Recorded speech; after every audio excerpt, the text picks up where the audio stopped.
Olá, nesse vídeo a gente vai falar um pouquinho sobre os estudos epidemiológicos.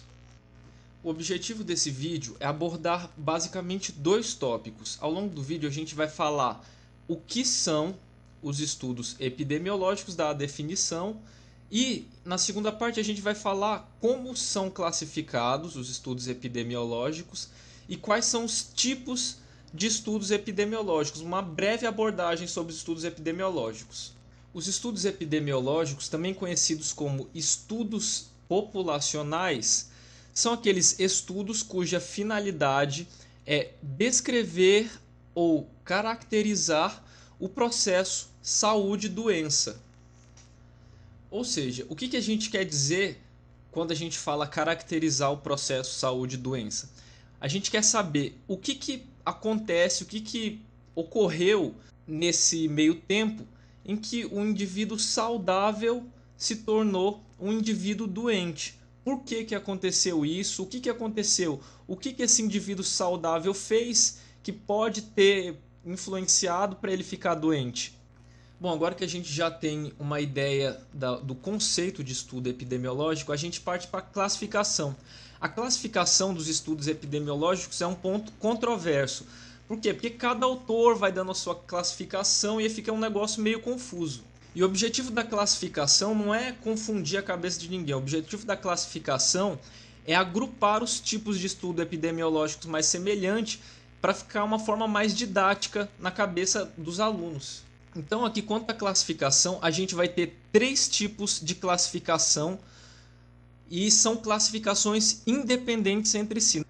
Os estudos epidemiológicos podem ser classificados quanto à unidade em estudo, ou seja, você está estudando um indivíduozinho específico ou você está estudando uma população assim no âmbito geral, a partir de dados secundários e sem você estar efetivamente interrogando cada um deles. Se você estiver fazendo questionário individual para cada um deles, você está fazendo um estudo individual. Agora, se você está fazendo um estudo a partir de uma população, uma comunidade, sem que você vá lá questionar cada um deles e você obtenha os dados dessa população a partir de fontes secundárias, então você está fazendo um estudo do tipo ecológico. Uma outra forma de classificar é quanto à intervenção do investigador, ou seja, o investigador ele intervém no estudo mesmo, ou seja, ele vai lá e determina quem que é os indivíduos doentes e quem que são os indivíduos não doentes, ou quem que são os indivíduos expostos, ou quem que são os indivíduos não expostos. Ou ele apenas observa, ele deixa que a natureza determina o curso do estudo. Então, quanto a essa classificação, os estudos podem ser observacionais, você só vai lá observar o processo saúde e doença sem intervir efetivamente. Ou eles podem ser experimentais, ou seja, o investigador vai lá e, por exemplo, dá uma droga para um determinado grupo do estudo e para outro não dá essa determinada droga. Ou, sei lá, ele pode expor um determinado grupo a um fator e no outro ele não expõe a esse fator. E por último, a classificação quanto ao propósito geral do estudo. O que quer dizer com propósito geral? Ou seja, o estudo ele visa descrever o processo saúde e doença, por exemplo, quando surgiram os primeiros casos da síndrome da imunodeficiência humana, que cada paciente tinha um determinado conjunto de sinais e sintomas lá, que é exemplificado pelos relatos de casos, pela série de casos, e ocorre quando você ainda está no processo de conhecer a doença. A doença ainda é muito nova e aí você está começando a descrever a doença. Já os analíticos é quando você, por exemplo, pega dois grupos e visa comparar eles, visa analisar os grupos, ver as diferenças, aí já é algo mais elaborado e são os estudos mais comuns hoje em dia. A gente tem basicamente 8 tipos de estudos epidemiológicos. A gente pode classificar cada um deles de acordo com aquelas com aqueles 3 critérios de classificação já mencionados no tópico anterior.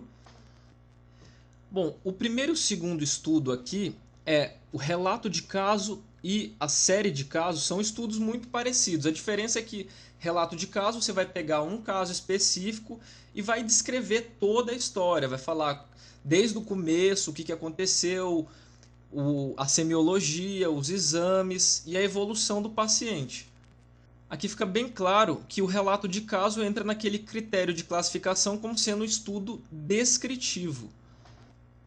A série de casos, a mesma coisa, só que você pega um número maior de casos para descrever. O terceiro estudo é um estudo de correlação, também chamado de estudo ecológico. O estudo ecológico, como o próprio nome já diz, é um tipo de estudo ecológico, quanto àquele critério de classificação, quanto à unidade de estudo.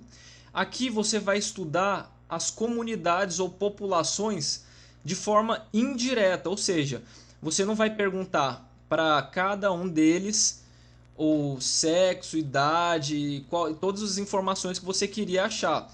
Você vai a partir de um banco de dados secundário, sei lá, tipo o DataSUS, por exemplo, e vai lá e coleta informações sobre essa população e a partir dela você vai fazer o seu estudo epidemiológico.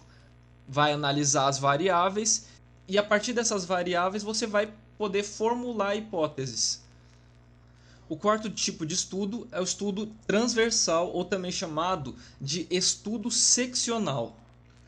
O estudo transversal é aquele que você observa aquela sua população-alvo em apenas uma única oportunidade.